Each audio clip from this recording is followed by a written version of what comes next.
Hi folks, welcome to the Prepared Homestead. This is Travis. Thank you all for stopping by to watch another beautiful day in the Ozarks. I don't think it's going to be nearly as warm as it was yesterday, but still already starting off with some beautiful clear skies. Yes, and I mean really clear. No spraying going on so far this morning, but we'll see. Yesterday was quite the busy day.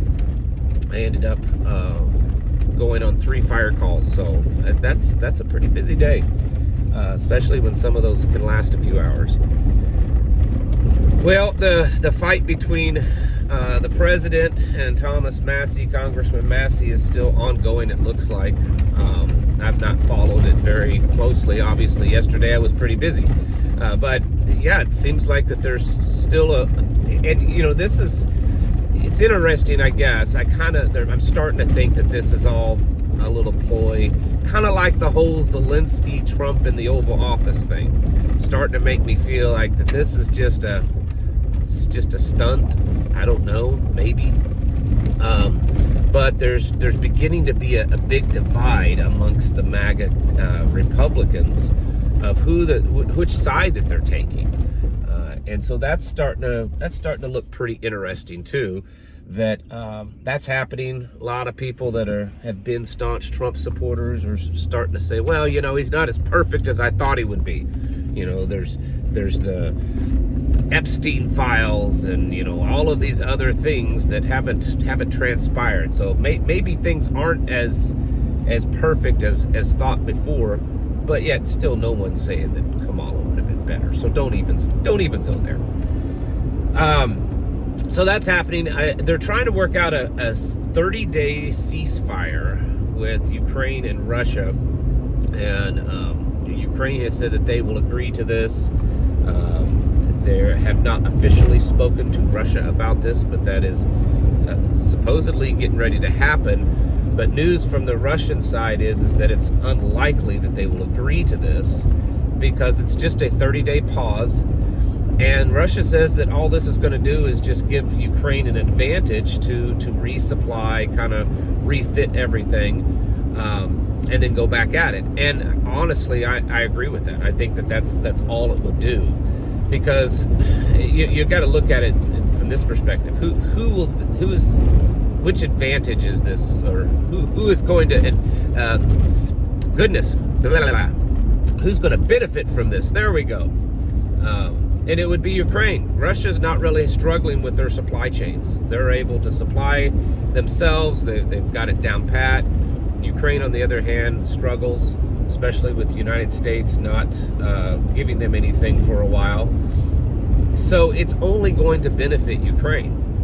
And Russia says that they're not really interested, or the channels, the leaks, the people on the news and all that are saying that it's unlikely that Putin would support this. The Secretary of State, Mark Rubio, has said that if they do not support this 30-day ceasefire, then it shows their true colors. And so things may, you know, escalate more. There's been some major escalations in the war itself, as far as the battle that's going on. It's gotten quite intense. Also in other news, random but maybe important, Elon Musk's Neuralink. You know what that is? That's his brain chip company, where they are now, you know, putting brain chips in people. They started off in pigs, and now they've moved on to people. Well, anyways, they have filed patents, or trademarked patents for telepathy and telekinesis. Yeah, telepathy and telekinesis. And there has been talk in the last few years about this, that if this Neuralink is implanted in people and it does what they believe it can do, that in fact people can become telepathic, that we wouldn't have to speak to each other. Those little chips in our brains would connect and we would communicate that way, much like in some kind of sci-fi movie. Just how do you feel about that? The guy that's pushing that, and AI and robots and all this kind of stuff, is just about nearly running the country. Inflation has gone down slightly, but gone down year over year, and that's a good thing. But it's probably mostly due to fuel prices have gone down a little bit, and egg prices have gone down a little bit. But let's not get too excited too quick. If it's long lasting, that's good. But let's think of a few things. Number one, this is year over year inflation. So what they're saying is at this point right now, inflation has only gone up 2.8% over last year this time. But cumulative inflation over the last 4 or 5 years is still easily in the 20-some percentile. So things are still high. Egg prices are dropping because they're now importing eggs from other countries. So you could say, well, at least egg prices are dropping a little for that. Yeah, but now you don't know if you're eating some kind of egg from some other country. They're talking, that they're importing from Turkey and Indonesia and places that I'm not quite sure I would want to eat an egg from. But hey, egg prices are down. And then prices of stuff have slightly dropped because the demand has dropped. And the demand has dropped because people are financially strapped. And so that typically happens. So there could be this short-term drop in inflation because of the drop in demand. But with tariffs coming on, which you've not even really seen those. They're not even registering in the market yet because it's either hasn't started or is just getting started in certain areas. Once those things take effect, I'm sure that drop in inflation will reverse and it will go up, and that's pretty much what a lot of experts are saying also.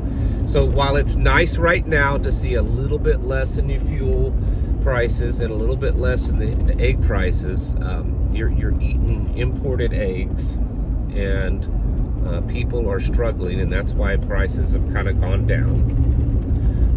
Everything's gone down, market's gone down, lots of things.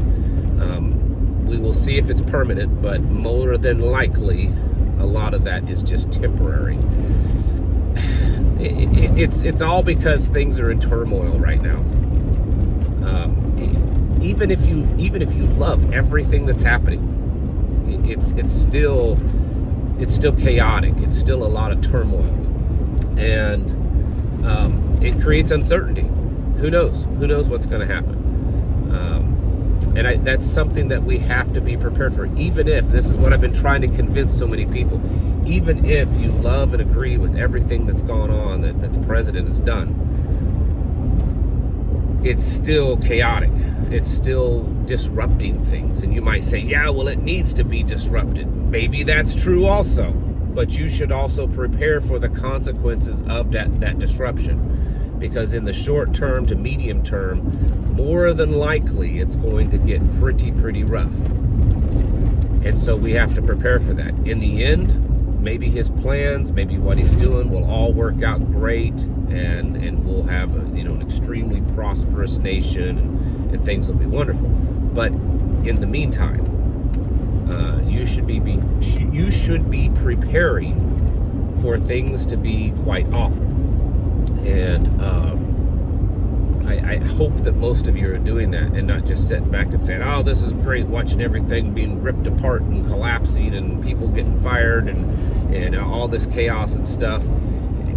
While there's distractions, obviously, because a lot of the promises that we've been told multiple times were going to happen very soon still aren't happening. It's kind of like, release the Kraken kind of thing, and just trust the plan that we've been hearing for years and years now.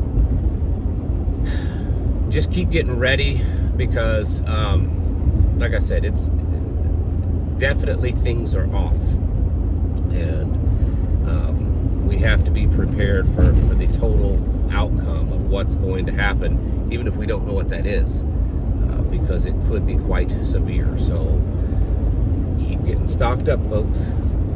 Get yourselves prepared. Keep your skill levels up, and keep getting as self-sufficient as possible, because you never know how this is going to work. Get your houses in order. Prepare mentally, physically, spiritually. Thanks for watching. Catch you in the next video.